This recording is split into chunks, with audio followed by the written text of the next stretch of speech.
कभी सोचा है क्यों सावन की हर बूंद इतनी पवित्र लगती है? क्यों हर सोमवार को शिवालय में उमड़ पड़ती है श्रद्धा की नदी?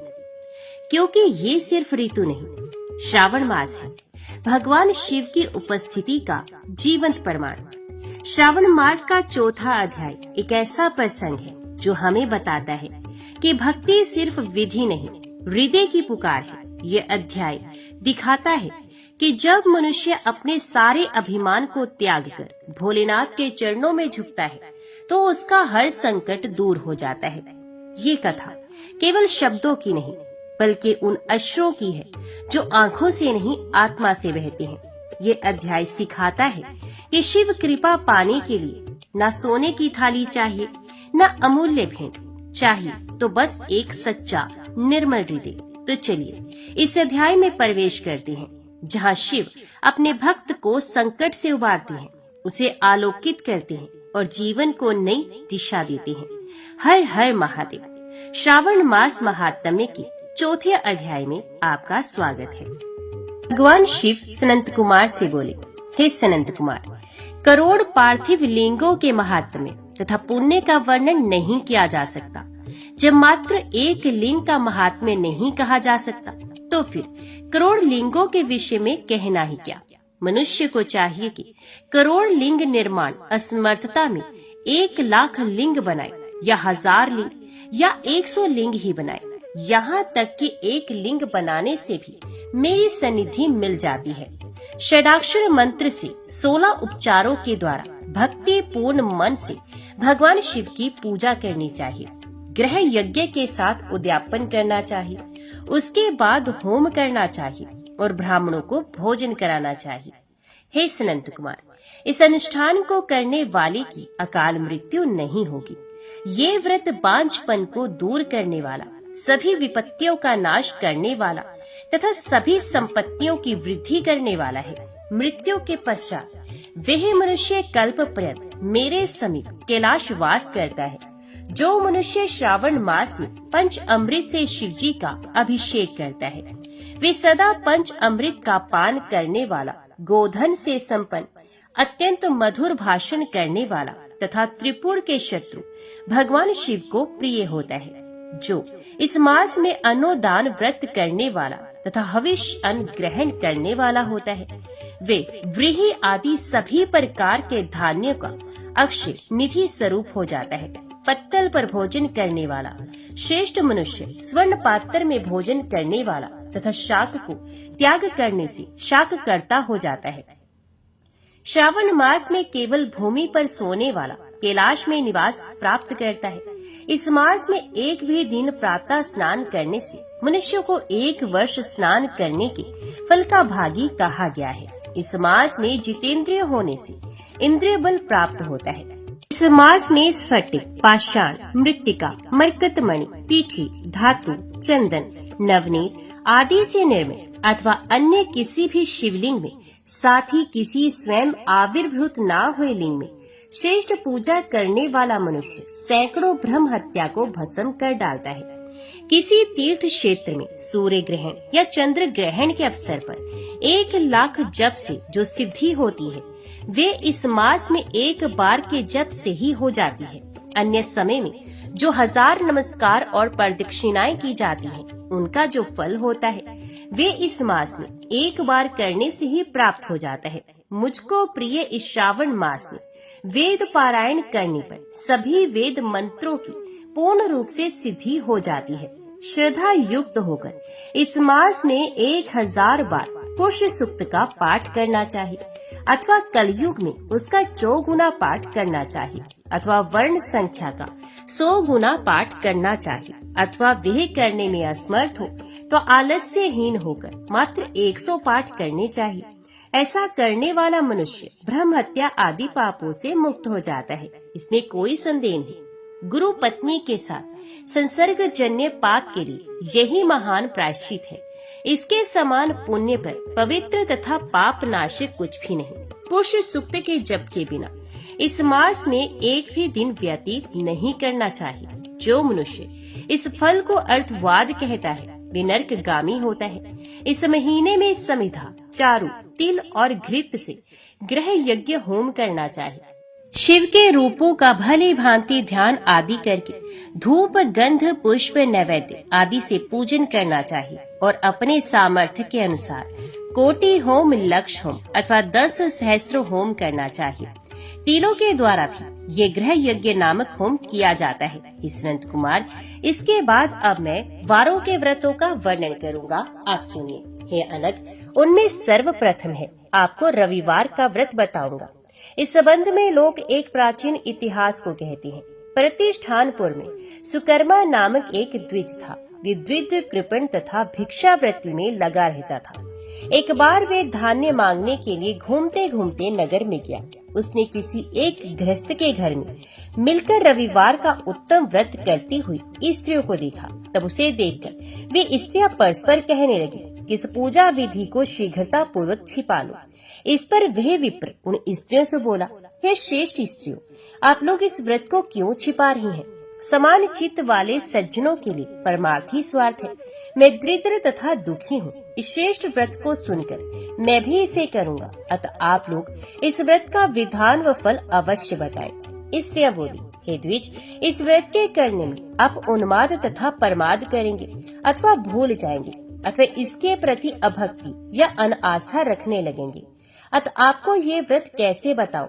उनकी ये बात सुनकर उनमें जो एक प्रोढ़ा स्त्री थी, वे उस ब्राह्मण से व्रत तथा व्रत की विधि बताने लगी। हे ब्राह्मण, श्रावण मास के शुक्ल पक्ष के प्रथम रविवार को मौन होकर उठ करके शीतल जल से स्नान करें। उसके बाद अपना नित्य क्रम संपन्न करके पान के एक शुभ दल पर रक्त चंदन से सूर्य के समान पूर्ण गोलाकार 12 परिधियों वाला सुंदर मंडल बनाए। उस मंडल में रक्त चंदन से संज्ञा सहित सूर्य का पूजन करें। उसके बाद घुटनों के बल भूमि पर झुककर 12 मंडलों पर अलग अलग रक्त चंदन तथा जपा कुसुम से मिश्रित अर्घ्य श्रद्धा भक्ति पूर्वक सूर्य को विधिवत प्रदान करें और लाल अक्षत, जपा कुसुम तथा अन्य उपचारों से पूजन करें। उसके बाद मिश्री से युक्त नारिकेल के बीज का नैवेद्य अर्पित करके आदित्य मंत्रों से सूर्य की स्तुति करें और श्रेष्ठ 12 मंत्रों से 12 नमस्कार तथा प्रदक्षिणाएं करें। इसके बाद 6 तंतुओं से बनाए गए सूत्र में ग्रह ग्रंथियां बनाकर देवेश सूर्य को अर्पण करके उसे अपने गले में बांधे और पुनः 12 फलों से युक्त वायन ब्राह्मण को प्रदान करें। इस व्रत की विधि को किसी के सामने नहीं सुनाना चाहिए। हे विप्र, इस विधि से व्रत किए जाने पर धनहीन व्यक्ति धन प्राप्त करता है, पुत्रहीन पुत्र प्राप्त करता है, कोढ़ी कोढ़ से मुक्त हो जाता है, बंधन में पड़ा व्यक्ति बंधन से छूट जाता है,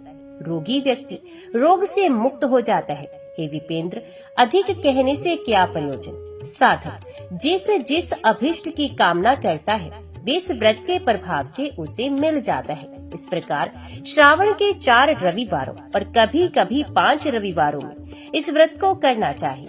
इसके बाद व्रत की संपूर्णता के लिए उद्यापन करना चाहिए। हे विपेंद्र, आप भी इसी प्रकार करें, इससे आपकी सभी कामनाओं की सिद्धि हो जाएगी। उसके बाद उन पतिव्रताओं को नमस्कार करके वे ब्राह्मण अपने घर आ गया। उसने जैसा सुना था उसी विधि से उस संपूर्ण व्रत को किया और अपनी दोनों पुत्रियों को भी वे विधि सुनाई। उस व्रत के सुनाने मात्र से शिवजी के दर्शन से तथा उनके पूजन के प्रभाव से वे कन्याएं दिव्यांगनाओं के सदृश हो गई। उसी समय से उस ब्राह्मण के घर में लक्ष्मी ने प्रवेश किया और वे अनेक उपायों तथा निमित्तों से धनवान हो गया। किसी दिन उस नगर के राजा ने ब्राह्मण के घर से होकर राजमार्ग से जाते समय खिड़की में खड़ी उन दोनों सुंदर तथा अनुपम कन्याओं को देख लिया। तीनों लोकों में कमल, चंद्रमा आदि जो भी सुंदर वस्तुएं हैं, उन्हें वे दोनों कन्याएं अपने शरीर के अवयवों से तिरस्कृत कर रही हैं। उन्हें देखकर राजा मोहित हो गए और क्षण भर के लिए वहीं खड़े हो गए। ब्राह्मण को शीघ्र बुलाकर उन्होंने दोनों कन्याओं को मांग लिया। तब उस ब्राह्मण ने भी हर्षित होकर दोनों कन्याएं राजा को प्रदान कर दी। उस राजा को पति रूप में प्राप्त करके वे कन्याएं भी प्रसन्न हो गई। वे स्वयं इस व्रत को करने लगी और पुत्र पौत्र आदि से संपन्न हो गई। हे मुनि, महान ऐश्वर्य देने वाले इस व्रत को मैंने आपसे कह दिया। हे विधि नंदन, जिस व्रत के श्रवण मात्र से मनुष्य सभी मनोरथों को प्राप्त कर लेता है, उसके अनुष्ठान करने के फल का वर्णन कैसे किया जाए। ओम नमः शिवाय। हर हर महादेव। आगे जो कथा आपको सुनाई जा रही है वे वही कथा है जो पिछले अध्याय में अधूरी रह गई थी। तो अभी हम उस कथा को आगे बढ़ाते हैं। ओम नमः शिवाय। हर हर महादेव। लोमश जी कहते हैं, इंद्र का महान उत्सव देखकर पुत्र शोक से पीड़ित विश्वकर्मा के मन में बड़ा क्रोध हुआ। वे बहुत खिन्न होकर अत्यंत उग्र तपस्या करने के लिए गए। उस तपस्या से संतुष्ट होकर लोक पितामह ब्रह्मा जी ने प्रजापति त्वष्टा से कहा, सुव्रत तुम कोई वर मांगो। तब त्वष्टा ने अत्यंत हर्ष में भरकर वर मांगा, भगवान हमें ऐसा पुत्र दीजिए जो देवताओं के लिए भयंकर हो तथा संपूर्ण देवताओं और इंद्र को भी शीघ्र ही मार डालने की इच्छा रखता हो। तथास्तु कहकर परमेश्वरी ब्रह्मा ने वरदान दे दिया। उस वरदान से तत्काल ही वहां एक बड़ा अद्भुत दैत्य प्रकट हुआ जो वृत्त नाम से प्रसिद्ध था। वह असुर प्रतिदिन 100 धनुष 400 हाथ बढ़ता था। पूर्व काल में अमृत मंथन के समय देवताओं ने जिन दैत्यों को मार डाला था और शुक्राचार्य ने पुनः जिन्हें जीवित कर दिया था, उनमें से राजा बलि को छोड़कर शेष सभी दैत्य पाताल से निकलकर वृत्तासुर के पास चले आए। पाताल से आए हुए असुरों के साथ वृत्तासुर ने अकेले ही अपने विशाल शरीर द्वारा संपूर्ण भूमंडल को ढक लिया। उस समय उससे पीड़ित हुए तपस्वी ऋषि तुरंत ब्रह्मा जी के पास गए और उन्होंने अपनी सारी कष्ट कथा कह सुनाई। तब ब्रह्मा जी ने गंधर्वों, मृदगणों तथा इंद्रादि देवताओं से विश्वकर्मा क्या करना चाहते हैं ये बताया और कहा, विश्वकर्मा ने बड़ी भारी तपस्या करके तुम सब लोगों का वध करने के लिए अत्यंत तेजस्वी वृत्तासुर को उत्पन्न किया है। वह सब दैत्यों का महान अधीश्वर बना हुआ है। अब तुम लोग ऐसा प्रयत्न करो जिससे वे तुम्हारे द्वारा मारा जा सके। ब्रह्मा जी का ये वचन सुनकर इंद्र आदि देवताओं ने कहा, भगवान जब हमारे ये इंद्र ब्रह्महत्या से मुक्त होकर स्वर्ग के सिंहासन पर बिठाए गए, उस समय हम लोगों के द्वारा एक ना करने योग्य कार्य हो गया है। अब उस भूल के दुष्परिणाम से पार पाना हमारे लिए कठिन है। भूल ये हुई है कि हम अज्ञानियों ने अपने अनेक प्रकार के अस्त्र शस्त्र महर्षि दधीचि के आश्रम में रख दिए थे। उन शस्त्रों के बिना इस समय हम क्या कर सकते हैं। तदंतर ब्रह्मा जी की आज्ञा से सब देवता दधीचि के आश्रम पर गए और उनसे बोले, देव हमने पूर्व काल में जो अस्त्र शस्त्र यहाँ रख दिए थे वे सब हमें दे दिए जाएं। ये सुनकर दधीचि ने हंसते हुए कहा, बड़भागी देवताओं, आपके उन अस्त्रों को बहुत काल से यहाँ व्यर्थ रखा हुआ जानकर मैंने सबको पी लिया। उनकी ये बात सुनकर देवता बहुत चिंतित हुए और पुनः ब्रह्मा जी के पास लौटकर मुनि की सब बातें कह सुनाई। तब ब्रह्मा जी ने सबके अभिष्ट कार्य की सिद्धि के लिए देवताओं से कहा, तुम लोग दधीचि से उनकी हड्डियां ही मांगो, मांगने पर वे दे देंगे, इसमें तनिक भी संशय नहीं है। ब्रह्मा जी की बात सुनकर इंद्र बोले, वृत्तासुर नामक जो दैत्यराज है उसे विश्वकर्मा ने उत्पन्न किया है, अतः वे ब्राह्मण ही है। यद्यपि वे निरंतर अत्यंत क्रूरतापूर्ण कर्म करने वाला है, तथापि ब्राह्मण होने के कारण मैं उसका वध कैसे कर सकता हूँ। इंद्र की बात सुनकर ब्रह्मा जी ने अर्थशास्त्र को प्रधानता देने वाली युक्ति से उन्हें समझाया और इस प्रकार कहा, देवराज यदि कोई आतताई मारने की इच्छा से आ रहा हो तो वह तपस्वी ब्राह्मण ही क्यों ना हो, उसे अवश्य मार डालने की इच्छा करे। ऐसा करने से वे ब्रह्म हत्यारा नहीं हो सकता। ब्रह्मा जी का ये वचन सुनकर इंद्र ने कहा, भगवान दधीचि के वध से निश्चय ही मेरा पतन हो जाएगा। उस ब्राह्मण की हत्या से सभी तरह के महान पाप अपने को लगेंगे। अतः हमें ब्राह्मणों का अनादर नहीं करना चाहिए। परम धर्म अदृष्ट रूप है। विज्ञ पुरुष को उचित है कि वह श्रेष्ठ विधि के अनुसार मनोयोग पूर्वक उस धर्म का पालन करे।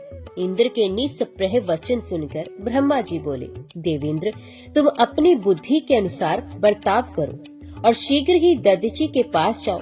कार्य की गुरुता को दृष्टि में रखकर दधीचि की हड्डियां मांगो। बहुत अच्छा कहकर इंद्र ने ब्रह्मा जी की आज्ञा स्वीकार की और गुरु बृहस्पति तथा संपूर्ण देवताओं के साथ दधीचि के मंगल में आश्रम पर गए। वह आश्रम नाना प्रकार की जीव जंतुओं से संयुक्त होने पर भी पारस्परिक वैर भाव से रहता। वहाँ बिल्ली और चूहे एक दूसरे को देखकर प्रसन्न होते थे। एक ही स्थान पर सिंह, हथनियां, हाथी के बच्चे और हाथी परस्पर मिलकर नाना प्रकार की क्रीड़ाएं करते थे। नेवलों के साथ मिले हुए सर्प एक दूसरे से आनंद का अनुभव करते थे। ऐसी ऐसी अनेक आश्चर्य भरी बातें उस आश्रम पर दिखाई देती थी। दधीचि मुनि अपने उत्तम तेज से सूर्य अथवा दूसरे अग्निदेव की भांति प्रकाशित हो रहे थे। उनके साथ उनकी धर्म पत्नी सुवर्चा भी थी। जैसे सावित्री के साथ ब्रह्मा जी शोभा पाते हैं, उसी प्रकार वे मुनि श्रेष्ठ दधीचि भी अपनी धर्म पत्नी के साथ सुशोभित थे। संपूर्ण देवताओं ने मुनि का दर्शन करके उन्हें प्रणाम किया और इस प्रकार कहा, मुनि, हमें पहले से ही विदित है कि आप तीनों लोकों में सबसे बड़े दाता हैं। देवताओं की ये बात सुनकर मुनि श्रेष्ठ दधीचि बोले, श्रेष्ठ देवगण, आप लोग जिस काम के लिए आए हैं उसे बताएं। आपकी मांगी हुई वस्तु मैं अवश्य दूंगा, इसमें संदेह नहीं है।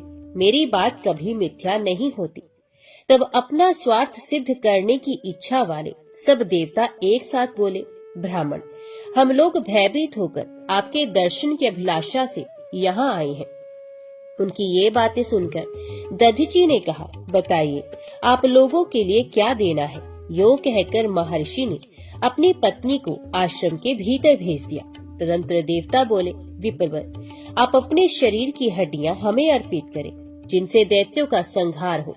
महर्षि ने कहा, मैंने हड्डियां आपको दे दी। तब देवता बोले, भगवान, आपके जीते जी इन हड्डियों को हम कैसे प्राप्त कर सकते हैं। ब्रह्मऋषि ने हंसकर उत्तर दिया, बस क्षण भर खड़े रहिए, मैं अभी अपना शरीर त्याग देता हूँ। ऐसा कहकर दधीचि ने समाधि लगा ली। उस परम समाधि के द्वारा अपना शरीर त्याग कर वे तत्काल उस ब्रह्म धाम में चले गए, जहाँ से फिर इस संसार में लौटना नहीं पड़ता। इस प्रकार भगवान शंकर के प्रिय भक्त मुनिवर दधीचि परोपकार के लिए शरीर त्याग कर ब्रह्म पद को प्राप्त हुए। महर्षि दधीचि को भ्रमलीन हुआ देख इंद्र ने सुरभि को बुलाकर कहा, तुम दधीचि के शरीर को चाटो। बहुत अच्छा कहकर सुरभि ने तत्काल दधीचि के शरीर को चाटना आरंभ किया। उसने सब ओर से चाटकर उस शरीर को मांस रहित कर दिया। तब देवताओं ने वे हड्डियां ले ली और उनके शस्त्र बनाए। उनकी पीठ की हड्डी से वज्र बना और शिर से ब्रह्मशिर नामक अस्त्र तैयार किया गया। ऋषि के शरीर की जो और भी बहुत सी हड्डियां थी, उन्हें भी उस समय देवताओं ने ग्रहण कर लिया। इस प्रकार अस्त्र शस्त्रों का निर्माण करके महान बल पराक्रम से संपन्न हुए देवता वृत्तासुर को मारने के लिए उदित हो बड़ी उतावली के साथ स्वर्गलोक में चले गए। तत्पश्चात महर्षि दधीचि की पत्नी सुवर्चा देवी, जिन्हें देवताओं की कार्य सिद्धि के लिए महर्षि ने आश्रम के भीतर भेज दिया था, वहाँ पुनः लौट कर आई और वहाँ जो कुछ हुआ था ये सब उन्होंने अपनी आंखों से देखा। यह सब देवताओं की ही करतूत है। ऐसा जानकर उस सती साध्वी सुवर्चा के मन में बड़ा क्रोध हुआ। उन्होंने अत्यंत रुष्ट होकर शाप देते हुए कहा, देवता आज से संतानहीन रहे। तपस्विनी सुवर्चा ने इस प्रकार देवताओं को शाप दे दिया और स्वयं एक पीपल वृक्ष के मूल भाग में बैठकर रोदन करने लगी। इसी समय उनके उदर से महात्मा दधीचि के पुत्र महातेजस्वी पिपलाद प्रकट हुए। माता सुवर्चा प्यासी आंखों से पुत्र पिपलाद की ओर देखती हुई हंसकर बोली, महाभाग, तुम दीर्घ काल तक इस वृक्ष के ही समीप रहना। तुम मेरे आशीर्वाद से शीघ्र ही ऋषियों में श्रेष्ठ स्थान प्राप्त करोगे। अपने पुत्र के प्रति ऐसा कहकर साध्वी सुवर्चा श्रेष्ठ समाधि लगाकर पति के समीप चली गई। इस प्रकार उन्होंने पति के साथ सत्यलोक प्राप्त किया। इधर वे देवता लोग अस्त्र शस्त्रों का निर्माण करके युद्ध के लिए उत्सुक हो दैत्यों के सामने गए। इंद्र आदि देवता महान बल और पराक्रम से युक्त थे। वे गुरु बृहस्पति को आगे करके भूमि पर आकर मध्य देश में ठहरे। उन सबके पास बड़े उत्तम शस्त्र थे। इंद्र आदि देवताओं को आया हुआ सुनकर महातेजस्वी वृत्तासुर दैत्य वृंद के साथ उनके समीप गया। महेंद्र ने उस सम्रांगण में महादैत्य वृत्तासुर को देखा। देवताओं और दानवों का एक दूसरे की ओर दृष्टिपात बड़ा अद्भुत था। उनमें वैर भाव बहुत बड़ा हुआ था। वे एक दूसरे को मार डालने की इच्छा से अत्यंत क्रोध में भरकर अद्भुत स्वर में गर्जना करने लगे। देवताओं और दानवों के उस युद्ध में बजाए जाने वाले भयानक बाजे बड़ी गंभीर ध्वनि में सुनाई देती थी। उस युद्ध में समस्त चराचर जगत महान भय के कारण अचेत हो गया। उस समय नमुची नामक दैत्य इंद्र के साथ युद्ध करने लगा। देवराज इंद्र ने बड़े वेग से उस दैत्य पर वज्र का प्रहार किया, परंतु वज्र के आघात से भी नमुची का एक रोम भी ना टूट सका। तब इंद्र ने नमुची पर गदा मारी, किंतु वे गदा भी चूर चूर हो गई। ये देख इंद्र ने एक बहुत बड़े शूल से उस दैत्य पर प्रहार किया। नमुची के अंग का स्पर्श होते ही उस शूल के सैकड़ों टुकड़े हो गए। इसी प्रकार नमुची ने भी हंसते हुए अनेक प्रकार के शस्त्रों से देवताओं को मारा, परंतु इंद्र पर प्रहार नहीं किया। उस समय इंद्र मौन होकर बड़ी भारी चिंता में डूब गए। इसी बीच में उस महाभयानक संग्राम के भीतर इंद्र को संबोधित करके आकाशवाणी हुई। महेंद्र, यही दैत्य देवताओं के लिए बड़ा भयंकर और घोरतर है। इसके लिए जल से निकला हुआ फेन ही दुर्लंघ्य शस्त्र है, अतः उसी के द्वारा इस महान असुर का शीघ्र संहार करो। दूसरे किसी शस्त्र के आघात करने पर यही असुर कभी मारा नहीं जा सकता। इस मंगल में दैवी वाणी को सुनकर अनंत पराक्रम वाले इंद्र समुद्र के तट पर गए और फेन प्राप्त करने के लिए प्रयास करने लगे। इंद्र को समुद्र तट पर आया हुआ देख नमुची क्रोध से मूर्छित हो उठा और शूल से आघात करके उन्हें कटु वचन सुनाने लगा। तब इंद्र ने भी क्रोध में भरकर अद्भुत फेन ग्रहण किया और उस फेन का प्रहार करके महादैत्य नमुची को मार गिराया। इस प्रकार नमुची के मारे जाने पर सब देवता और ऋषि साधुवाद देते हुए इंद्र के प्रति सम्मान प्रकट करने लगे। इसी समय महातेजस्वी वृत्तासुर इंद्र के समीप आया। वृत्तासुर को देखकर सब देवता और मनुष्य महान भय से युक्त हो पृथ्वी पर गिर पड़े। तब प्रतापी इंद्र हाथ में वज्र लिए ऐरावत हाथी पर आरूढ़ हुए। सब देवता प्रतापी लोकपालों के साथ युद्ध के लिए एकत्रित हो गए, परंतु वृत्तासुर को देखते ही सब लोकपाल अपने स्वामी इंद्र से भयभीत हो गए। अतः वे भगवान शिव की शरण में गए। महेंद्र विजय के इच्छुक थे, अतः उन्होंने गुरु बृहस्पति के बताए अनुसार बड़े विश्वास के साथ तत्काल ही विधि पूर्वक शिवलिंग का पूजन किया। फिर उदार बुद्धि वाले बृहस्पति जी इंद्र से इस प्रकार बोले, देवराज, कार्तिक मास के शुक्ल पक्ष में शनिवार के दिन यदि पूरी त्रयोदशी मिले तो ये समझना चाहिए कि मुझे सब कुछ प्राप्त हो गया। उस दिन प्रदोष काल में सब कामनाओं की सिद्धि के लिए लिंग रूपधारी भगवान सदाशिव का पूजन करना चाहिए। दोपहर के समय स्नान करके तिल और आंवले के साथ गंध, पुष्प और फल आदि के द्वारा शिव जी की पूजा करें। फिर प्रदोष काल में स्थावर लिंग का पूजन करें। गांव से बाहर जो शिवलिंग स्थित है उसके पूजन का फल ग्राम की अपेक्षा 100 गुना अधिक है। उससे भी 100 गुना अधिक महात्म्य उस शिवलिंग के पूजन का है जो वन में स्थित है। वन की अपेक्षा भी 100 गुना पुण्य पर्वत पर स्थित शिवलिंग के पूजन का है। पर्वतीय शिवलिंग की अपेक्षा तपोवन में स्थित शिवलिंग के पूजन का फल 10,000 गुना अधिक है। वे महान फलदायक है। अतः विद्वानों को इस विभाग के अनुसार शिवलिंग का पूजन करना चाहिए और तड़ाग आदि तीर्थों में विधिवत स्नान आदि करना चाहिए। मिट्टी के 5 पिंड निकाले बिना किसी बावड़ी में स्नान करना शुभ कारक नहीं है। कुएं में से अपने हाथ से जल निकालकर स्नान नहीं करना चाहिए। रस्सी आदि की सहायता से किसी पात्र में जल निकालकर ही स्नान करना चाहिए। पोखरे में मिट्टी के 10 पिंड निकालकर ही स्नान करना चाहिए। नदी में स्नान करना सबसे उत्तम है। यदि कोई बड़ी नदी मिल जाए तो उसमें नहाना और भी उत्तम है। सब तीर्थों में गंगा का स्नान सर्वोत्तम है। प्रदोष काल में स्नान करके मौन रहना चाहिए। भगवान सदाशिव के समीप 1000 दीपक जलाकर प्रकाश करना चाहिए। इतना संभव ना हो तो 100 अथवा 32 दीपों से भी भगवान के समीप प्रकाश किया जा सकता है। शिव की प्रसन्नता के लिए घी से दीपक जलाना चाहिए। इसी प्रकार फल, धूप, नैवेद्य, गंध और पुष्प आदि षोडश उपचारों से लिंग रूपी भगवान सदाशिव की प्रदोष काल में पूजा करनी चाहिए। वे भगवान संपूर्ण मनोरथों को सिद्ध करने वाले हैं। यदि जलहरी का जल ना उलांघना पड़े तो पूजन के पश्चात भगवान शिव की 108 परिक्रमा करनी चाहिए। फिर यत्न पूर्वक 108 बार ही नमस्कार भी करने चाहिए। इस प्रकार परिक्रमा और नमस्कार से भगवान सदाशिव को प्रसन्न करना उचित है। तत्पश्चात 100 नामों से विधि पूर्वक भगवान रुद्र की स्तुति करनी चाहिए। रुद्र, नील, भीम और परमात्मा को नमस्कार है। कपर्दी, सुरेश्वर तथा आकाश रूप केश वाले श्री व्योमकेश को नमस्कार है, जो अपनी ध्वजा में वृषभ का चिन्ह धारण करने के कारण वृषध्वज है।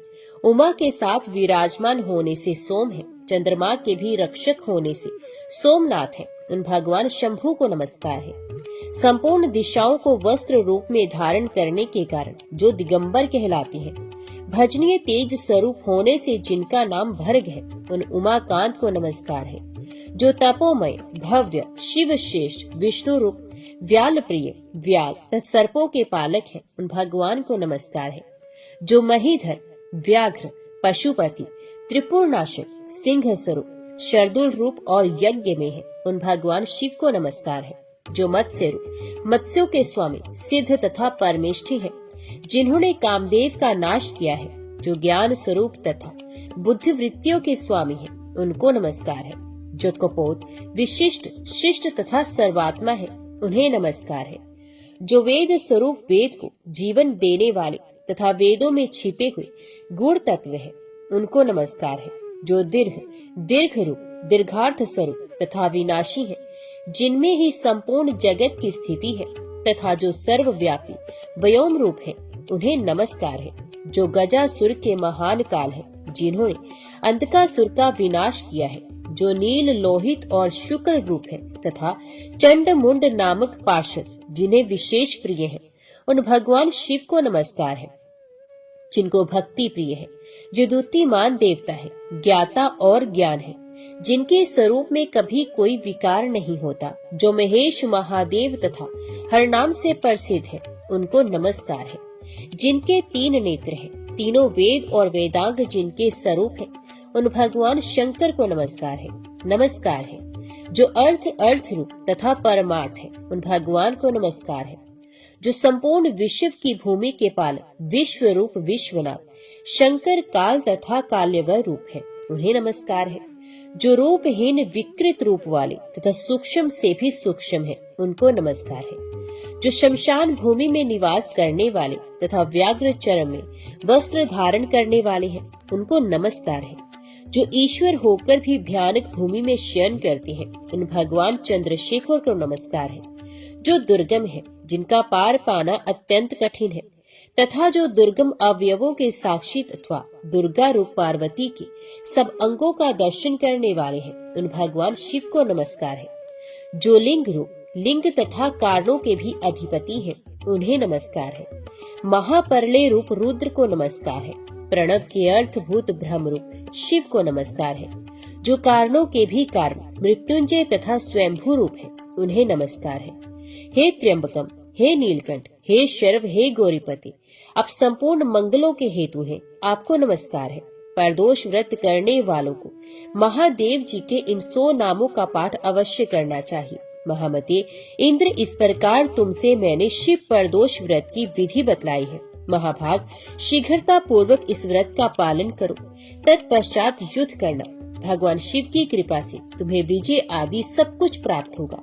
एक समय की बात है, राजा चित्ररथ विमान पर बैठकर नाना प्रकार के दीपों का दर्शन करते हुए भगवान शंकर के निवास स्थान कैलाश पर्वत पर गया। वहां उसने परम अद्भुत एवं अनुपम छवि वाले भगवान शंकर के दर्शन किए। वे अपने आधे अंग में पार्वती देवी को बिठाकर शोभा पा रहे थे।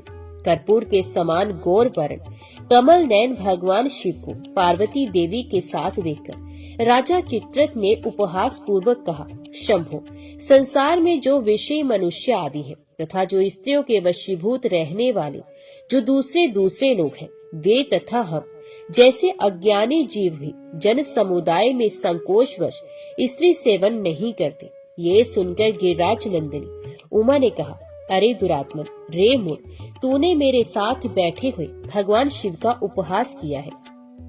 अतः इस कर्म का फल तू शीघ्र ही देखेगा। जो समता युक्त चित्त वाले साधु पुरुषों का उपहास करता है, वह देवता हो या मनुष्य, उसे अधम से भी अधम जानना चाहिए। तू देवता और द्विज दोनों की श्रेणी से बहिष्कृत है। अपने को बड़ा ज्ञानी मानने वाले तुझ अधम को आज मैं दैत्य बनाए देती हूँ। देवी पार्वती के इस प्रकार शाप देने पर राजाओं में श्रेष्ठ चित्र सहसा स्वर्ग से नीचे गिर पड़ा। वही इस समय आसुरी योनि में आकर वृत्तासुर के नाम से प्रसिद्ध हुआ है। विश्वकर्मा की भारी तपस्या से युक्त होने के कारण इस समय वृत्तासुर अजय बतलाया जाता है। इसलिए तुम प्रदोष काल में विधि पूर्वक भगवान शंकर की पूजा करके देवताओं का कार्य सिद्ध करने के लिए महादैत्य वृत्तासुर का वध करो। गुरु बृहस्पति की ये बात सुनकर इंद्र ने कहा, भगवान, इस समय मुझे इस प्रदोष व्रत के उद्यापन की विधि बताइए। बृहस्पति जी ने कहा, कार्तिक मास आने पर शनिवार के दिन यदि पूरी त्रयोदशी हो तो यह व्रत की सिद्धि के लिए ग्रहणीय है। आज वह तिथि स्वत प्राप्त है। इसमें चांदी का वृषभ बनाना चाहिए। उस वृषभ की पीठ पर सुंदर सिंहासन रखना चाहिए। उस सिंहासन पर उमाकांत भगवान शिव की स्थापना करनी चाहिए। भगवान के 3 नेत्र, 5 मुख और 10 भुजाएं हों। उनके आधे अंग में सती साध्वी पार्वती का निवास हो। इस प्रकार उमा और महेश्वर की स्वर्ण में प्रतिमा बनवानी चाहिए। उस प्रतिमा को वृषभ की पीठ पर वस्त्र से ढके हुए तांबे के पात्र में स्थापित करके रात्रि में श्रद्धा और विधि के साथ जागरण करना चाहिए। पहले यत्न पूर्वक प्रतिमा को पंचामृत से स्नान कराना चाहिए। देवराज, मैं पूजा के मंत्र बतलाता हूँ, सुनो। दुग्ध के स्नान कराने का मंत्र, गाय के दूध में निवास करने वाले देवेश, देव देवेश्वर, परमेश्वर, मैंने गाय के दूध से आपको स्नान कराया है, कृपया इसे स्वीकार करें। दधी स्नान मंत्र, महादेव जी, मैं दही से आपको स्नान करवा रहा हूँ। मेरे द्वारा समर्पित ये दधी स्नान आप स्वीकार करें तथा आज मुझ पर निश्चय ही अत्यंत प्रसन्न हो। घृत स्नान मंत्र, देव, अब मैं घी से आपको स्नान करा रहा हूँ। मेरे द्वारा आपकी प्रसन्नता के लिए श्रद्धा पूर्वक समर्पित ये घृत स्नान आप अंगीकार करें। मधु स्नान मंत्र, देवेश्वर, आपके संतोष के लिए मेरा दिया हुआ ये मधु आप ग्रहण करें तथा मेरे लिए शांतिदायक बने। शर्करा स्नान मंत्र, देव देवेश्वर, मैं मिश्री या शर्करा से आपको स्नान करा रहा हूँ। प्रभु, श्रद्धा पूर्वक दी हुई इस मिश्री को आप स्वीकार करें तथा मुझ पर भली भांति प्रसन्न हो। इस प्रकार पंचामृत द्वारा भगवान वृषभ ध्वज को स्नान कराना चाहिए।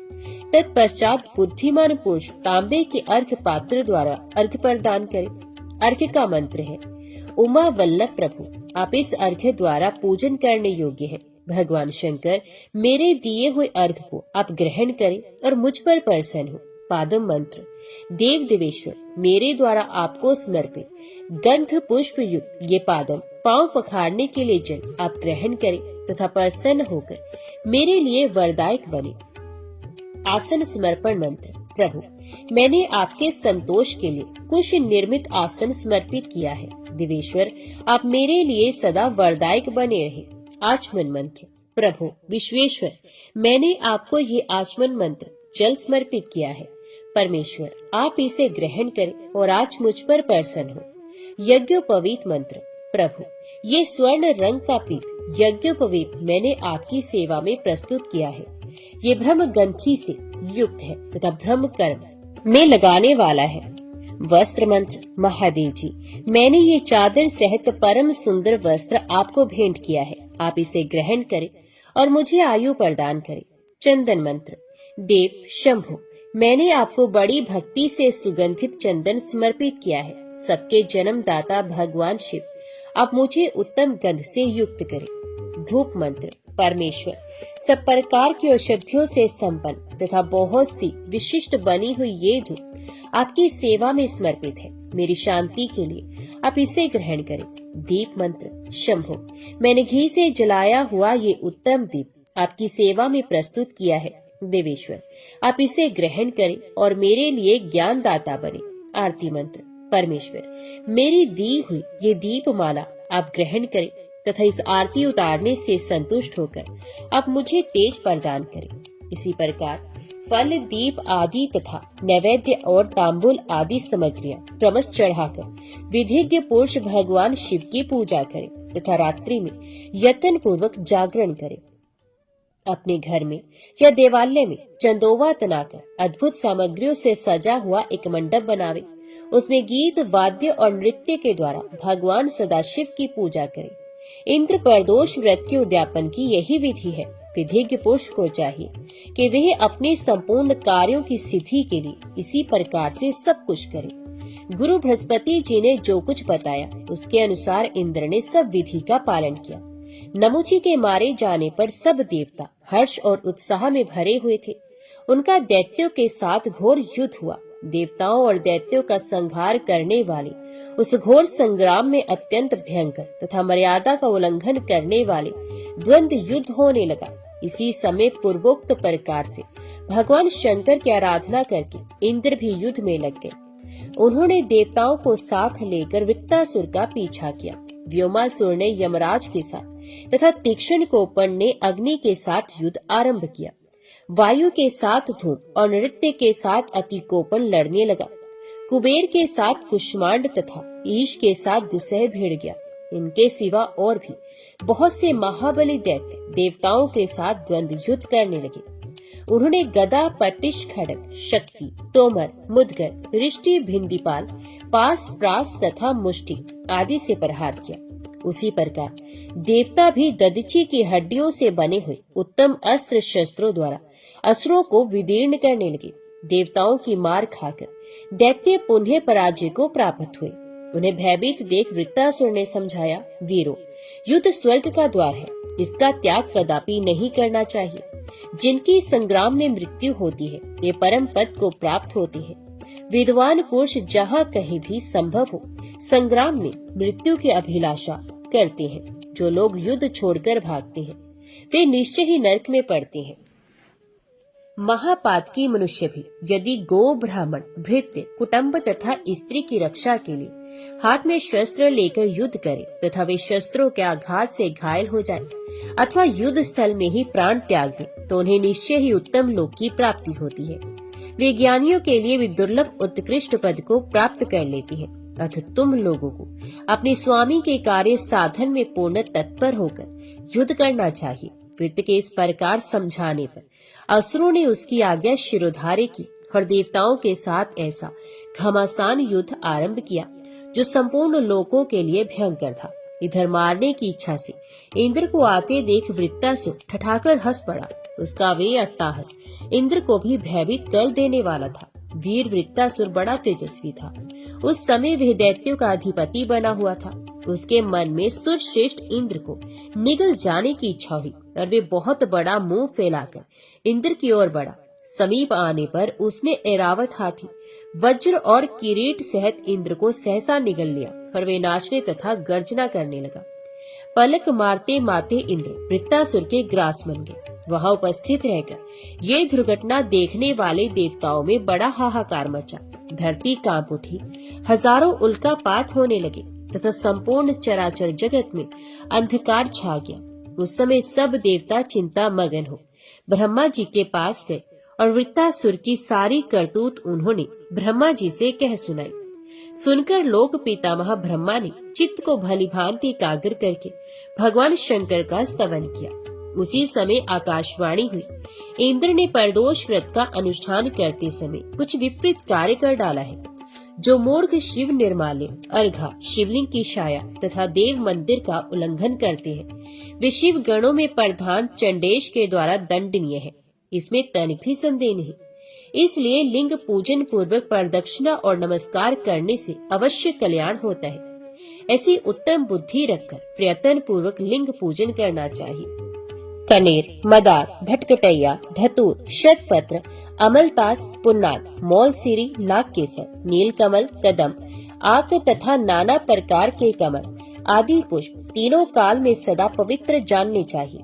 चमेली, बेला, सेवती, श्याम पुष्प, कुटज, कर्णिकार, कुसुम, लाल कमल ये पुष्प विशेषत सायंकाल में शिवलिंग पूजन के लिए श्रेष्ठ बताए गए हैं। कमल के फूल तीनों काल में पवित्र माने गए हैं। रात्रि में केवल कुमुद के फूल विशेष पवित्र बताए गए हैं। इस प्रकार पूजा भेद को जानकर शिवलिंग का पूजन करना चाहिए। विधि के पुरुषों को शिवालय में सदा शास्त्रीय विधि का पालन करना चाहिए। शिवलिंग और नंदिकेश्वर के बीच में होकर अथवा अर्घांतर की परिक्रमा नहीं करनी चाहिए। यदि कोई करता है तो पाप का भागी होता है। इस इंद्र ने राज स्वभाव का आश्रय लेकर वैसी ही प्रदक्षिणा की है जिसका के निषेध किया गया है। इसलिए इसका किया हुआ सब कुछ निष्फल हो गया और यही कारण है कि आज वृत्तासुर ने इंद्र को अपना ग्रास बना लिया है। देवताओं, अब तुम ही लोग महारुद्र विधान के अनुसार शिवलिंग पूजन करो, जिससे इंद्र शीघ्र ही छुटकारा पा सके। आकाशवाणी के कथन अनुसार देवताओं ने प्रतिदिन भगवान शंकर का पूजन और दशांश हवन आरंभ किया। तब देवराज इंद्र भगवान शिव के प्रसाद से सहसा वृत्तासुर का पेट फाड़कर बाहर निकल आए। हाथी, वज्र, किरीट और कुंडल सहित परम शोभा संपन्न महातेजस्वी इंद्र को देखकर सब देवता, गंधर्व, अप्सरा, यक्ष तथा ऋषि मुनि बड़े प्रसन्न हुए। देवताओं की दुधंबियां बज उठी, अनेक शंखों की ध्वनि होने लगी। इंद्र के संकट मुक्त होते ही समस्त देवलोक निवासियों में एक ही साथ महान हर्ष उल्लास छा गया। इंद्र जहाँ संकट मुक्त हुए थे वहाँ शची देवी भी आ पहुंची। महर्षियों ने शची के साथ इंद्र का अभिषेक किया तथा सबने यत्न पूर्वक उनके लिए पुण्य आवाहन वाचन किया। विप्रवरों, इस प्रकार जब महर्षियों ने इंद्र का अभिषेक किया तब इस पृथ्वी पर अधिकाधिक मंगल उत्सव होने लगे। इंद्र के वज्र से विदीर्ण किया हुआ वृत्तासुर का अत्यंत अद्भुत शरीर वहीं गिरकर मेरुगिरी के शिखर की भांति सुशोभित होने लगा। उसी भूमि में ब्रह्म हत्या है जहाँ वृत्तासुर का भयानक शरीर गिरा था। गंगा और यमुना के बीच में जो भूमि है उसे अंतर्वेदी कहते हैं। वह पुण्य भूमि बताई गई है। वह लोक पावन भूमि सर्वत्र प्रसिद्ध है। वृत्तासुर के वध से उत्पन्न होने वाली ब्रह्म हत्या जिस देश में प्रविष्ट हुई वह पापी बताया गया है। उस मल भूमि में ही वृत्तासुर का महान मस्तक पड़ा था, जिसे इंद्र आदि देवताओं ने 6 महीनों में काटा है। इस प्रकार वृत्तासुर का वध करके इंद्र ने विजय प्राप्त की और वे शचीनाथ निर्भय होकर इंद्रासन पर विराजमान हुए। इसी बीच में दैत्यों ने पाताल निवासी राजा बलि के पास आकर इंद्र की सारी चेष्टाएं कह सुनाई। उनकी ये बात सुनकर उदार बुद्धि वाले विरोचन पुत्र बलि ने शुक्राचार्य से पूछा, भगवान, इंद्र किस प्रकार हमारे अधीन हो सकते हैं? तो शुक्राचार्य जी ने उत्तर दिया, दैत्यराज, तुम विश्वजीत नामक यज्ञ करो। यज्ञ के बिना कार्य सिद्ध नहीं होगा। ऐसा ही करूंगा। यो कहकर उनकी आज्ञा शिरोधार्य करने के पश्चात दैत्यराज बलि ने यज्ञ करने का विचार किया। बलि का हृदय बड़ा उदार था। उन्होंने यज्ञ के लिए जो जो पदार्थ आवश्यक थे उन सबका प्रयत्न पूर्वक संग्रह किया। महामना शुक्र ने वे महायज्ञ आरंभ कराया। यज्ञ की दीक्षा लेकर राजा बलि ने अग्निदेव को हविष्य से तृप्त किया। विधि पूर्वक यज्ञ कर्म द्वारा जब अग्निदेव को आहुति दी जा रही थी, उसी समय अग्नि में से बड़ा ही अद्भुत रथ प्रकट हुआ। उसमें से 4 घोड़े जुते हुए थे, अनेक ध्वजा फहरा रहे थे। वे महान कांतिमान रथ भांति भांति के शस्त्रों से संयुक्त और अनेकानेक अस्त्रों से अलंकृत था। रथ प्रकट होने के पश्चात शुक्राचार्य की आज्ञा लेकर बलि ने अवभृत स्नान किया। फिर उस रथ की पूजा करके राजा बलि उस पर आरूढ़ हुए और दैत्यों की सेना साथ लेकर इंद्र से युद्ध करने के लिए तत्काल ही स्वर्गलोक में जा पहुंचे। देवपुरी को दैत्य द्वारा घिरी हुई देख वे श्रेष्ठ देवता बहुत देर तक परस्पर विचार करके बृहस्पति जी से बोले, महाभाग, अब हम क्या करें? दैत्यों के प्रधान वीर युद्ध की इच्छा से यहाँ पहुँचे हैं। उनकी बात सुनकर बृहस्पति जी ने कहा, देवताओं, ये दैत्य लोग अभी अभी यज्ञ समाप्त करके शुक्राचार्य की आज्ञा लेकर यहाँ आए हैं। ये सभी इस समय तपस्या और पराक्रम के द्वारा अजय है। गुरु का ये वचन सुनकर संपूर्ण देवता लज्जित हो गए। इंद्र की भी बुद्धि काम नहीं दे रही थी। वे गुरु की फटकार पाकर लज्जा युक्त और चिंता मगन हो गए। सब देवता भय से व्याकुल हो कश्यप जी के पवित्र आश्रम पर गए। वहां उन सबने माता अदिति से दैत्यों की सारी चेष्टाएं कह सुनाई। वे अप्रिय समाचार सुनकर पुत्र वत्सला अदिति ने कश्यप जी से कहा, महर्षि, देवताओं पर बड़ी भारी विपत्ति आई है। मेरी बात सुने और सुनकर उसके लिए कोई उपाय करे। प्रजापति, देवता अमरावती छोड़कर आपके आश्रम में आए हैं, आप उनकी रक्षा करें। अदिति की बात सुनकर कश्यप ने कहा, भामिनी, इस समय असुरों का क्षय बड़ी भारी तपस्या के द्वारा ही हो सकता है। देवताओं की कार्य सिद्धि बहुत शीघ्र नहीं हो सकती। महाभागे, मैं तुम्हारे मनोरथ की सिद्धि के लिए ये व्रत बतला रहा हूँ। शुभे, इसे प्रयत्न पूर्वक शास्त्रोक्त विधि के अनुसार करो। देवी, भाद्रपद मास में 10वीं तिथि को मनुष्य संयम नियम के साथ पवित्रता पूर्वक रहकर भगवान विष्णु की प्रसन्नता के लिए एक भुक्त व्रत करे, एक ही बार भोजन करे। सुंदरी, भगवत भक्तों को चाहिए कि वे संपूर्ण मनोवांछित वरों की ईश्वर साक्षात श्री हरि की प्रार्थना करें। और प्रार्थना का मंत्र इस प्रकार है, हे नाथ, मैं आपका भक्त हूँ और 10वीं से लेकर 3 दिन तक व्रत करना चाहता हूँ। विष्णु, इसके लिए आप मुझे आज्ञा दीजिए। इसी मंत्र से जगदीश्वर श्री हरि की प्रार्थना करनी चाहिए। एक ही बार भोजन करें। वे एक बार का भोजन भी केले के पत्ते में ही ग्रहण करना चाहिए। उस भोजन में नमक वर्जित है। व्रती पुरुष एकादशी तिथि को यत्न पूर्वक उपवास करे और रात्रि काल में विशेष चेष्टा करके जागता रहे। फिर द्वादशी तिथि में विधि पूर्वक भली भांति उत्तम ब्राह्मणों को भोजन कराकर कुटुंबी जनों के साथ पारण करे। इस प्रकार 12 महीनों तक प्रति मास आलस्य छोड़कर इस व्रत का अनुष्ठान करें। वर्ष के अंत में पुनः भाद्रपद मास आने पर एकादशी को अपनी शक्ति के अनुसार सोने या चांदी की विष्णु प्रतिमा बनाकर उसे कलश पर स्थापित करें। उसी में यत्न पूर्वक भगवान विष्णु की पूजा करके व्रती पुरुष सब दोषों की शांति के लिए श्रवण नक्षत्र युक्त पाप नाशिनी द्वादशी तिथि को उपवास करें। महाभागे, इस प्रकार तुम इस कल्याण में व्रत का अनुष्ठान करो। पतिव्रता अदिति ने देवताओं की कार्य सिद्धि के लिए पूर्ण एकाग्रता के साथ कश्यप जी के बताए हुए उस व्रत का पालन किया। 1 वर्ष तक इस प्रकार व्रत करने से भगवान श्री हरि संतुष्ट हो गए। ब्राह्मणों, उस समय श्रवण नक्षत्र युक्त द्वादशी तिथि को भगवान का वामन रूप में प्रादुर्भाव हुआ। वे ब्रह्मचारी बालक का रूप धारण करके परम शोभायमान दिखाई देते थे। उनके 2 भुजाएं थी, कमल के समान खिले हुए सुंदर नेत्र थे। उनके श्रीअंगों की कांति अलसी के फूल की भांति श्याम थी। वे वनमाला से अलंकृत थे। अदिति देवी पूजा के मध्य में ही भगवान का इस रूप में दर्शन पाकर आश्चर्यचकित हो उठी। उस समय उन्होंने कश्यप जी के साथ भगवान का इस प्रकार स्तवन किया, जो कारण के भी परम कारण है।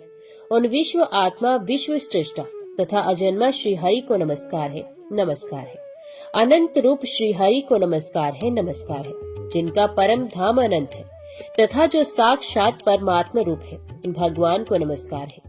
हे सच्चिदानंद में परमात्म देव, आप पर और पर तथा ज्ञानवान सबकी आत्मा है, आपको नमस्कार है। परमात्मन, कार्य कारण रूप, आपका स्वरूप सबसे श्रेष्ठ है। आपका बोध कभी कुंठित नहीं होता, आपको बारंबार नमस्कार है।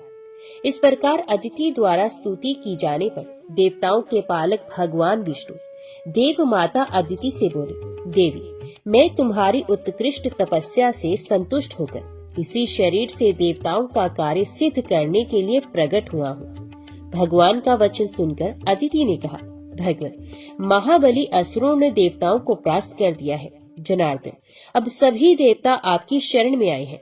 आप उन शरणागतों की रक्षा करें। संतों के आश्रय तथा वैकुंठ धाम के स्वामी एकमात्र श्री हरि ने अदिति की बात सुनकर तथा देवताओं और राजा बलि की सारी चेष्टाएं जानकर मन ही मन विचार किया कि आज मुझे कौन सा कार्य करना चाहिए जिससे देवताओं को विजय प्राप्त हो और प्रधान दैत्यों को भी हार खानी पड़े। उधर बलि आदि असुरों को ये मालूम नहीं था कि देवता नाना प्रकार के रूप धारण करके स्वर्ग से निकलकर कश्यप जी के आश्रम पर चले गए हैं। उस समय दैत्यों ने अमरावती पुरी की 4 दीवारी पर चढ़कर देवराज इंद्र को शीघ्र मार डालने की इच्छा से ज्यों ही उसके भीतर प्रवेश किया, त्यों ही उन्हें वे सारी नगरी सूनी दिखाई दी। तब शुक्राचार्य ने महाअभिषेक की विधि से असुरों द्वारा घिरे हुए राजा बलि को इंद्र के सिंहासन पर अभिषिक्त कर दिया। इस प्रकार स्वर्गलोक के राज्य पर प्रतिष्ठित हुए विरोचन कुमार बलि वहां की उत्तम विभूति के द्वारा महेंद्र से भी अधिक शोभायमान हुए। ऋषि, अप्सरा, गंधर्व, किन्नर, नाग तथा असुर समुदाय इंद्र की ही भांति उनकी सेवा करने लगे। संपूर्ण प्राणियों में दान की दृष्टि से राजा बलि ही सबसे बढ़कर दाता है। याचक जिन जिन कामनाओं को प्राप्त करने की इच्छा करते, दानव राज बलि संपूर्ण याचकों को वही वही वस्तु प्रदान करते थे।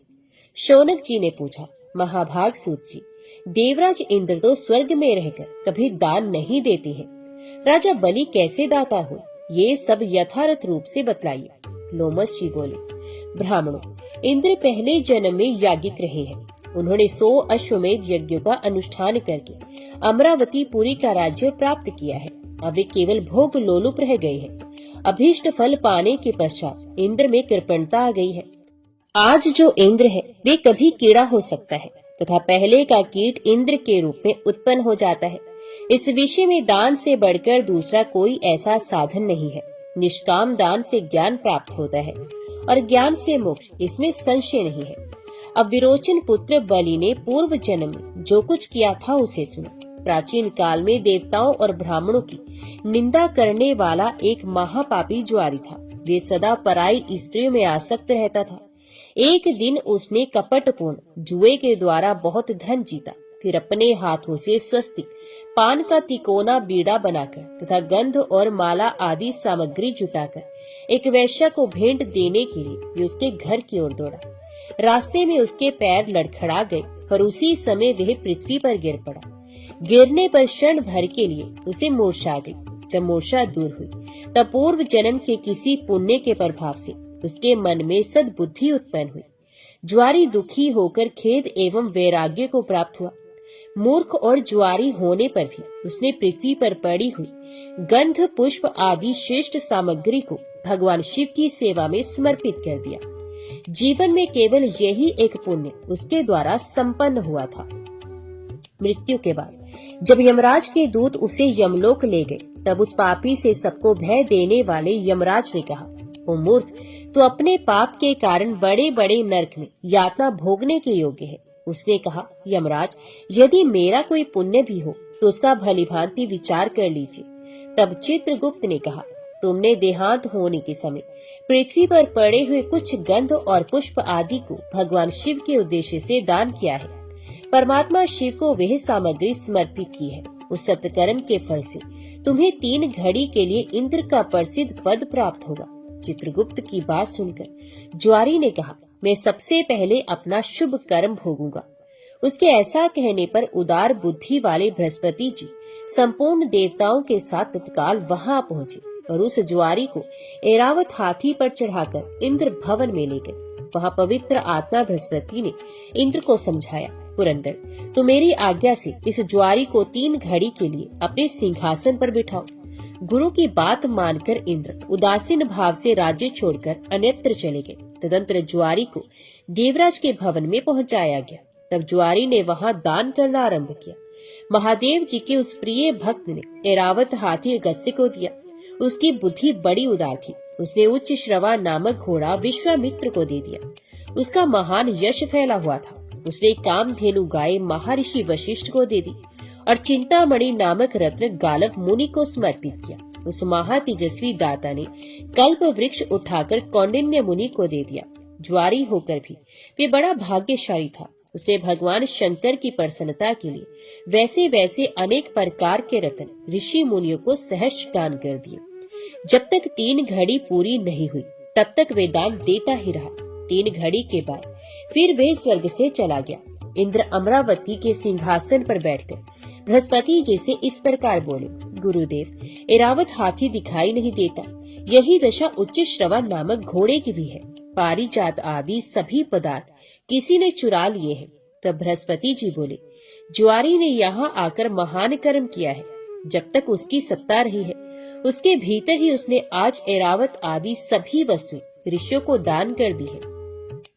बड़ी भारी सत्ता हस्तगत होने पर जो स्वाधीन होते हैं और प्रमाद में ना पड़कर सदा भगवान शिव के ध्यान में तत्पर रहते हैं, वे ही भगवान शंकर के प्रिय भक्त हैं। वे कर्म फलों का परित्याग कर केवल ज्ञान का आश्रय ले परम पद को प्राप्त होते हैं। बृहस्पति जी का ये वचन सुनकर इंद्र ने पूछा, आचार्य, अब हमारा क्या कर्तव्य है? ये शीघ्र बतलाने की कृपा करें। बृहस्पति जी ने कहा, इंद्र, अपनी समृद्धि के लिए ये सारी बातें प्राय यमराज से कहनी चाहिए। ठीक है। ऐसा कहकर देवराज इंद्र गुरु बृहस्पति के साथ सहसा वहां से चल पड़े। अपना कार्य सिद्ध करने की इच्छा से जब इंद्र सैमनीपुरी में पहुंचे, तब यमराज ने उनका बड़ा सत्कार किया। उस समय इंद्र ने कहा, धर्मराज, तुमने मेरा पत्र एक दुरात्मा ज्वारी को दे दिया, किंतु उसने वहां पहुंचकर बहुत बुरा काम किया। तुम सच मानो, उसने मेरे सभी रत्न इन ऋषियों को दान कर दिए। तुम सब कुछ जानते हो, फिर भी एक ज्वारी को मेरा स्थान कैसे दे दिया? तब धर्मराज ने इंद्र से इस प्रकार कहा, तुम बड़े बड़े देवेश्वरों के राजा हो, बूढ़े हो गए, किंतु अभी तक तुम्हारी राज्य विषयक आसक्ति दूर नहीं हुई। केवल 100 यज्ञों का अनुष्ठान करके एक ही जन्म के उपार्जित पुण्य का फल यहाँ तुमने प्राप्त किया, परंतु ज्वारी ने तुम्हारी अपेक्षा महान पुण्य का उपार्जन किया है। अब धन देकर या चरणों में मस्तक झुकाकर विशेषत अगस्त्य आदि सभी मुनियों की प्रार्थना करके तुम्हें अपने ऐरावत आदि रत्न प्राप्त करने चाहिए। बहुत अच्छा कहकर इंद्र अपनी अमरावती पुरी को चले गए।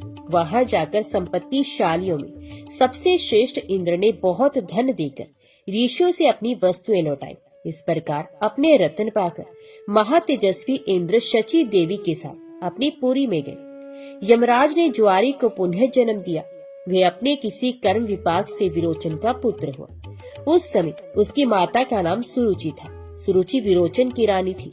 उसके पिता का नाम वृषपर्वा था। ये उदार मन वाला ज्वारी जब सुरुचि के गर्भ में आकर स्थित हुआ, तब से प्रहलाद कुमार विरोचन तथा सुरुचि का मन धर्म और दान में अधिक लगने लगा। उसी ने गर्भ में आकर माता पिता की मति बहुत ही उत्तम कर दी थी। वैसी बुद्धि बड़े बड़े मनुष्यों की भी नहीं थी। विरोचन का पुत्र जब गर्भ में था, उसी समय इंद्र दैत्यराज विरोचन को मारने की इच्छा से भिक्षुक ब्राह्मण का रूप धारण करके उसके घर गए और इस प्रकार बोले, राजा, मुझे अपनी रुचि के अनुसार कुछ दान मिलना चाहिए। याचक की बात सुनकर विरोचन ने हंसते हुए कहा, विप्रवर, यदि आपकी इच्छा हो तो मैं इस समय अपना मस्तक भी दे सकता हूँ। इसके सिवा ये अपना अकंटक राज्य भी आपको समर्पित कर दूंगा। विरोचन के ऐसा कहने पर इंद्र ने सोच विचार कर कहा, महाभाग, मुझे अपना मुकुट मंडित मस्तक उतार कर दे दीजिए। ब्राह्मण रूपधारी इंद्र के ऐसा कहने पर प्रहलाद पुत्र विरोचन ने बड़ी प्रसन्नता के साथ अपने ही हाथ से अपना मस्तक काटकर शीघ्रता पूर्वक इंद्र को दे दिया। आर्त प्राणियों को अपनी शक्ति के अनुसार जो कुछ दिया जाता है, वे दान महान पुण्य का हेतु होता है। उसका फल अक्षय बताया जाता है। तीनों लोकों में दान से बढ़कर दूसरी कोई वस्तु नहीं। विरोचन का वह दान दैत्य, नरेंद्र तथा नाग, इन तीनों के लोकों में प्रसिद्ध हो गया। पूर्व जन्म का वह ज्वारी ही विरोचन का महातेजस्वी पुत्र हुआ। पिता के मरने पर जब उसका जन्म हो गया, तब उसकी पतिव्रता माता ने अपना शरीर त्याग दिया और वह तत्काल पति लोक को चली गई। शुक्राचार्य ने उसी पुत्र को पिता के सिंहासन पर अभिषिक्त किया। वही कुमार लोक में बलि के नाम से विख्यात हुआ। हम ये बात पहले ही बताए हैं कि राजा बलि से त्रस्त होकर संपूर्ण महाबली देवता कश्यप जी के शुभ आश्रम पर चले गए थे। देवपुरी में बलि जब इंद्र के पद पर प्रतिष्ठित हुए, तब वे अपनी तपस्या से स्वयं ही सूर्य बनकर तपने लगे। स्वयं ही इंद्र अग्नि और वायु का काम करने लगे। महात्मा बलि ने धर्मराज के ना रहने पर भी धर्मलोक का संचालन किया। वे स्वयं ही ईशान होकर ईशान कोण में विराजमान हुए। वे ही नृत्य कोण और पश्चिम में नृत्य तथा वरुण हुए। राजा बलि ही उत्तर दिशा में धन अध्यक्ष कुबेर बनकर रहने लगे। इस प्रकार वे अकेले ही तीनों लोकों को पालन करते थे। पूर्व जन्म में ज्वारी के रूप में रहकर उन्होंने भगवान शंकर का पूजन किया था। उस पूर्व अभ्यास के कारण ही बलि इस जन्म में भी शिव पूजा परायण थे। और बड़े बड़े दान किया करते थे। एक दिन श्रीमान राजा बलि अपने गुरु शुक्राचार्य के साथ दैत्येंद्र से भी घिरे हुए अपनी सभा में बैठे थे। उस समय उन्होंने दैत्यों को संबोधित करके कहा, संपूर्ण असुर पाताल छोड़कर यही मेरे समीप निवास करें। इस कार्य में विलंब नहीं होना चाहिए। ये सुनकर शुक्राचार्य हंस पड़े और बलि को समझाते हुए इस प्रकार बोले, सुव्रत, यदि तुम यहीं आकर निवास करना चाहते हो तो 100 अश्वमेध यज्ञ द्वारा अग्निदेव की आराधना करो। ये भी यहाँ नहीं, कर्म भूमि भारतवर्ष में उपस्थित होकर करो। इस कार्य में तुम्हें विलंब नहीं करना चाहिए। अच्छा, ऐसा ही करूँगा। यो कहकर मनस्वी महात्मा बलि तत्काल स्वर्गलोक को छोड़कर दैत्यों तथा शुक्राचार्य जी के साथ भूलोक में चले गए। आज की वीडियो में इतना ही। आगे की कथा अब अगले अध्याय में सुनेंगे। तब तक के लिए ओम नमः शिवाय। हर हर महादेव।